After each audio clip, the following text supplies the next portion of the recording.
Hermanos, son tiempos malos. Llevamos un rato ya con la cuestión de la pandemia, más de 2 años, y después de 2 años de pandemia viene otra enfermedad que se está desarrollando, ¿no? La viruela del mono. Y uno escucha en las noticias diferentes versiones. Hay quien dice, bueno, es una enfermedad que ya existía, derivó de una, y hay vacunas para eso. Hay quienes dicen, no, son los efectos secundarios de la vacunación del COVID, etcétera. O sea, cada quien, al igual que cuando comenzó el COVID, empezó a sacar sus teorías y empezó a alarmar a la gente. Y creo que estas palabras que hoy nuestro Señor Jesucristo nos dice son importantes, porque tenemos que recordar cómo hace 2 años y cachito estábamos al principio de la pandemia, en medio de muchas noticias, en medio de muchas palabras, que algunas fueron ciertas y algunas no. Pero si nosotros centráramos nuestra atención en esas palabras, nos dejaríamos llevar y perder, porque todas esas palabras generan miedo, influyen en nuestro estado de ánimo. Los niveles de depresión y de problemas psicológicos que se registraron durante la pandemia fueron en crecimiento.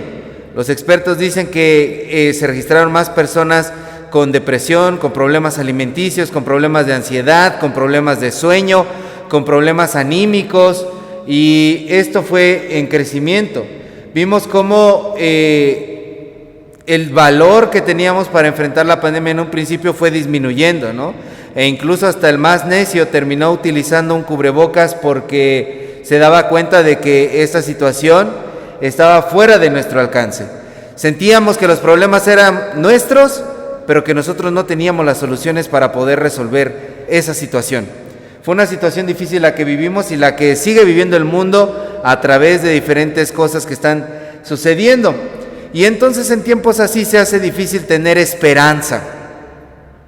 La esperanza es una convicción que se tiene acerca del futuro y que a veces creemos que es imposible alcanzarla o imposible disfrutarla. Y quien se atreve a tener esperanza en estos tiempos, quien se atreve a hablar de seguridad, quien se atreve a hablar de paz, de desarrollo, de justicia, de bienestar, a veces es tenido como un iluso. Y dicen, ay, tú eres un romántico, eres un iluso, ¿por qué estás hablando de esperanza o de tiempos de paz en medio de todo lo que está sucediendo? Y a veces hasta a los cristianos nos ven con esa lástima, ¿no? Como diciendo, es que tu fe no te permite razonar bien, no te permite tener como los pies sobre la tierra. ¿Qué no ves todo lo que está pasando en el mundo? ¿Cómo puedes hablar de una esperanza?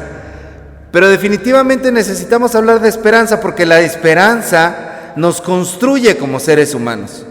Como cuando nacemos, cuando somos bebitos, cuando nuestra mamá nos da a luz, ¿qué tenemos como seres humanos?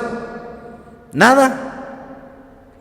A veces hasta se usa la expresión como Dios lo trajo al mundo, ¿no? Esa persona está como Dios lo trajo al mundo. ¿Por qué? Porque cuando nacemos no tenemos literalmente nada. Y somos de las especies más débiles cuando nacemos, a diferencia de otros animales que ya a los pocos minutos empiezan a volar, a caminar, a nadar, tienen algún sistema de defensa. El ser humano solamente tiene un sistema de defensa, ¿saben cuál es? Llorar. Es el único sistema de defensa que tiene. El ser humano no tiene nada. Ahora sí que venimos como Dios nos trajo al mundo, sin nada. Y por eso necesitamos la esperanza, porque la esperanza nos permite crear un futuro, nos permite crear esas potencialidades que hay dentro de nosotros. Podemos ser mejores personas, podemos desarrollarnos más. Siempre como seres humanos hay más de lo que podemos hacer, hay más hacia donde nos podemos desarrollar desde el momento en el que empieza nuestra vida. Y si nosotros no tenemos esperanza, si nosotros no nos trazamos una meta hacia la cual queremos llegar, no somos seres humanos y no vivimos nuestra vida. La esperanza es una de las cosas que nos hace seres humanos. Empezamos a vivir la vida nada más como personas que son arrastradas por las cosas que suceden, que acontecen.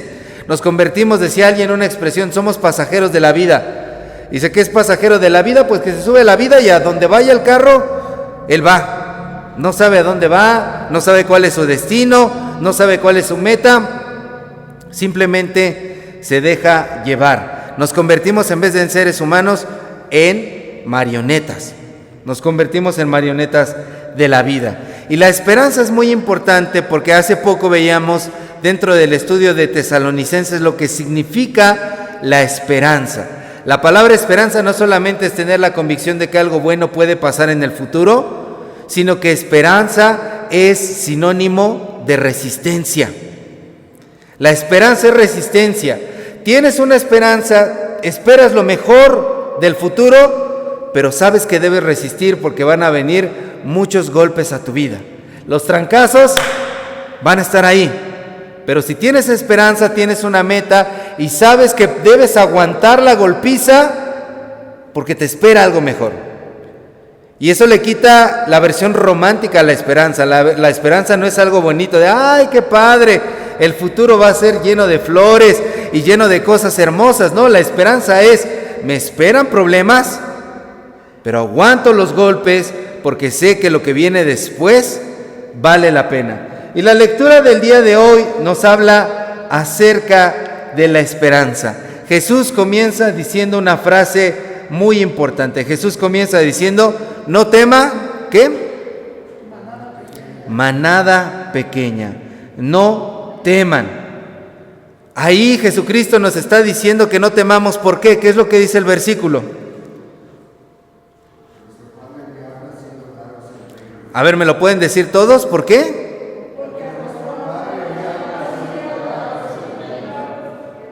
No dice no teman porque no va a haber problemas. No dice no teman porque todo va a ser bonito a partir de ahora. No dice no teman porque ustedes son muy buenas personas y qué bien están delante de Dios. Dice no teman porque a su Padre les ha placido darles el reino. Tenemos una meta fijada. Ahí Jesucristo nos está poniendo la meta y el camino y nos dice, no teman porque hay una meta a la que tienen que llegar y Dios les ha dado a ustedes, ¿qué cosa? El reino de Dios. No teman porque recibirán el reino de Dios. Y cuando hablamos del reino de Dios, muchas personas piensan que el reino de Dios es solamente el bienestar, la gloria, estar bien. Yo quiero estar dentro del reino de Dios. Y cuando oran el Padre Nuestro dicen, venga tu reino, porque se imaginan que el reino está lleno de riquezas materiales, bienestar económico, bienestar emocional, estar bien en todos los aspectos y en todos los sentidos. Pero el reino de Dios es Dios mismo. Dios mismo es el reino de Dios. Y ese reino, cuando nosotros tenemos a Dios, no nos falta nada. ¿Se sabe en el Salmo 23? ¿Qué dice el Salmo 23? Nada me faltará. Y los expertos dicen, la traducción correcta es, Jehová es mi pastor, no me faltará. Él es el que no me va a faltar. Me van a faltar muchas cosas en la vida. A veces me va a faltar dinero, a veces me va a faltar el recurso, a veces me va a faltar la estabilidad emocional, a veces me va a faltar mi propia familia. Me va a traicionar, va a decir cosas de mí. A veces me va a faltar la compañía de alguien. A veces me va a faltar todo lo que se puedan imaginar en la vida, pero Jehová es mi pastor. Él no me faltará. Y si lo tengo a Él, lo tengo todo. Y por eso podemos decir, el reino de Dios es Dios mismo. Dios mismo es el que no nos falta. Te puede faltar todo en esta vida, pero Dios es el que no te falta. Y por eso el Señor Jesucristo nos dice, no teman, manada pequeña, porque a su Padre les ha placido darles el reino. Él se ha dado a ustedes mismos. Él se ha dado a sí mismo para ustedes. Y por eso Jesús dice, pongan los ojos en otro lado. No pongan los ojos en la necesidad, en los problemas, en lo que ustedes están enfrentando, en el momento del llanto, en el momento de la desesperación. Cuando pongan los ojos en el futuro, no las pongan con miedo, porque Dios está con ustedes. Hagan tesoros donde valga la pena. Hagan bolsas que no se echen a perder. Hagan cosas que valgan la pena en esta vida, porque donde está su tesoro, ¿qué cosa? Ahí está su corazón. Y si tu corazón está repleto de miedo, si tu corazón está repleto de inseguridades, ¿de qué estás llenando tu tesoro? De eso. Estás contaminando tu corazón de todas esas situaciones. Por eso dice, donde está su tesoro, donde está su tesoro, ahí estará también su corazón. No pierdan de vista la meta. Hay una expresión que dice que cuando tenemos una meta, cuando tenemos un para qué, cuando tenemos un por qué, encontramos el cómo. ¿Se dan cuenta de esta frase? Cuando tenemos un por qué, un para qué, encontramos el cómo.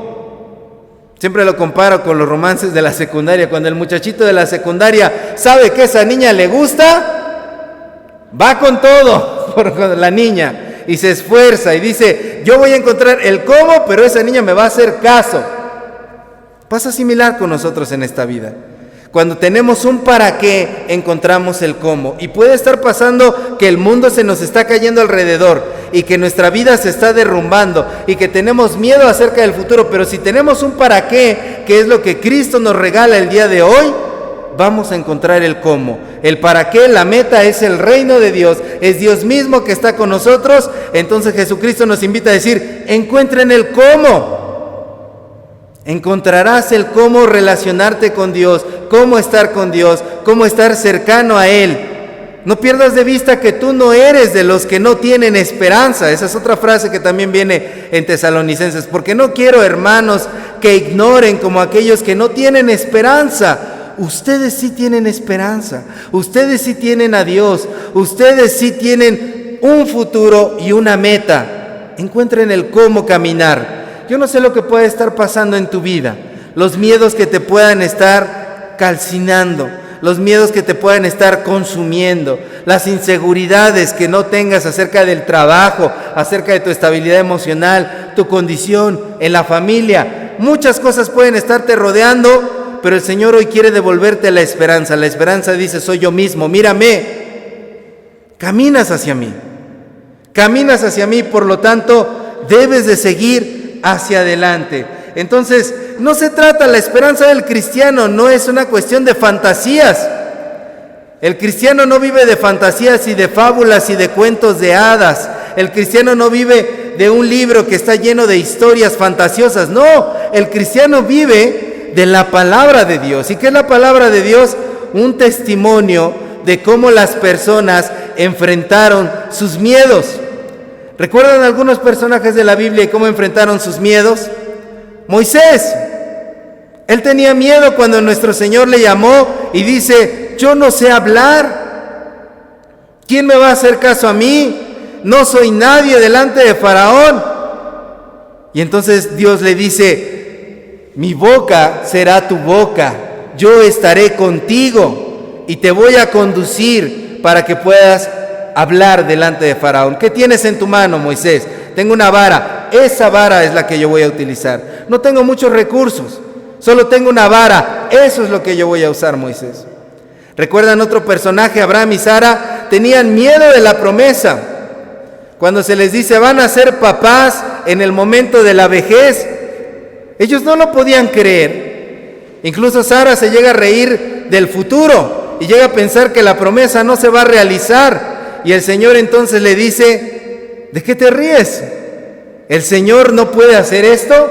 Su descendencia va a ser más grande que el número de las estrellas del cielo. Como no se puede contar la arena del mar, como no se puede contar las estrellas del cielo, así será su descendencia. Y entonces el Señor cumple la promesa para con ellos cuando ellos no tenían ningún recurso biológico para poder ser padres, cuando no tenían nada. Samuel, cuando es llamado, era un niño, era un puberto. En ese momento, cuando es llamado, el Señor le llama y le dice Samuel 3 veces. Y Samuel entonces responde al llamado y es el que es escuchado por Dios en plena niñez. Todos estos personajes de la Biblia, el profeta Isaías, cuando es llamado también, dice, yo soy niño, no sé hablar. Y el Señor le dice, no digas soy niño, porque yo te voy a dar las palabras que tú tienes que hablar. ¿Ya han leído el libro de Isaías? Es uno de los más vastos y es uno de los más grandes dentro de la Escritura, que contiene todas las profecías que habla acerca de nuestro Señor Jesucristo. En los tiempos de miedo es cuando nuestro Señor nos llama, y no depende de nosotros, no es de lo que nosotros tengamos, no es de que nosotros seamos muy capaces, sino que a nuestro Padre le ha placido darnos el reino. Nuestro Padre se ha complacido en poder entregarse a nosotros mismos a través de nuestro Señor Jesucristo. Y por eso nos dice que nosotros, en estos pasajes que acabamos de leer, debemos de ser como siervos que ayudan a los demás. Porque en medio de esa necesidad y en medio de esos miedos, tenemos una meta. Entonces el Señor dice, vas a encontrar el cómo, y la manera de relacionarte conmigo es que te comportes como siervo. Necesitas atender a otros, porque todos en medio de esta situación de miedo que hemos estado viviendo durante estos años, nos hemos dado cuenta de otra cosa que nos constituye como humanos. No solamente la esperanza nos hace humanos, sino que también nos hace humanos la debilidad.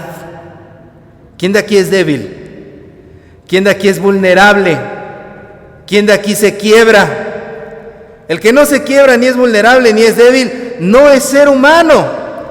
Y estos años nos han enseñado que somos seres humanos. Hagan de cuenta que estos años nos agarraron de las greñas, nos azotaron, nos aventaron, nos dieron una paliza y todavía fueron y nos aventaron para allá. Estos años de pandemia hicieron eso con nosotros a distintos niveles, en distintas experiencias, de distintas formas. Y nos han enseñado que la vulnerabilidad es lo que nos constituye como humanos. Por eso otra forma de combatir el miedo es poder entender y empatizar con otros, porque también ellos están llenos de esas vulnerabilidades, también ellos están llenos de esos miedos. Cuando hablamos de una descripción de Dios, ¿cómo es Dios? Dios es una persona divina, perfecta, sin debilidades. Nosotros también somos personas, pero ¿qué nos hace personas humanas? Que tenemos debilidades, que nuestro cuerpo es frágil, que nuestro cuerpo se va a acabar biológicamente hablando, que nuestros sentimientos se quiebran, que lloramos, que estamos mal anímicamente. Eso nos hace seres humanos. Y en esta vida tenemos que entendernos como todos débiles, como todos vulnerables, mostrarnos así delante de Dios para poder hacer lo que Jesús nos está pidiendo en este pasaje, que es que nos comportemos como siervos. Bienaventurado el siervo que cuando su Señor llegue lo encuentre haciendo así, repartiendo los bienes a los demás a la hora de vida.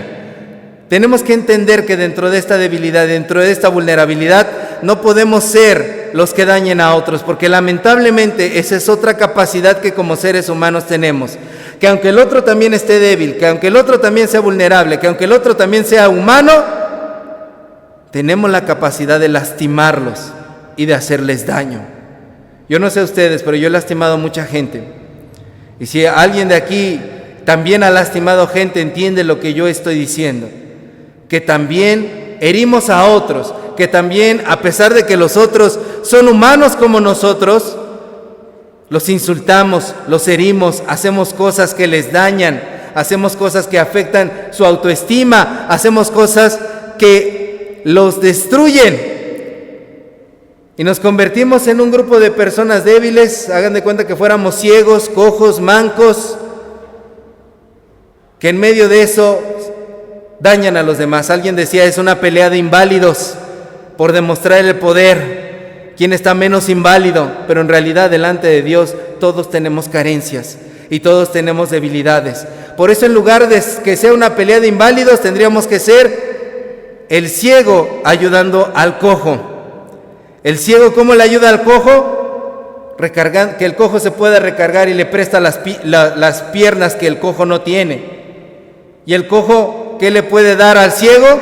Los ojos que el ciego no tiene. Eso somos como seres humanos. Eso somos como iglesia. Somos los débiles. La iglesia es un hospital de personas heridas, de personas con defectos, de personas con vulnerabilidades. Por eso no es válido cuando alguien dice la iglesia son una bola de hipócritas.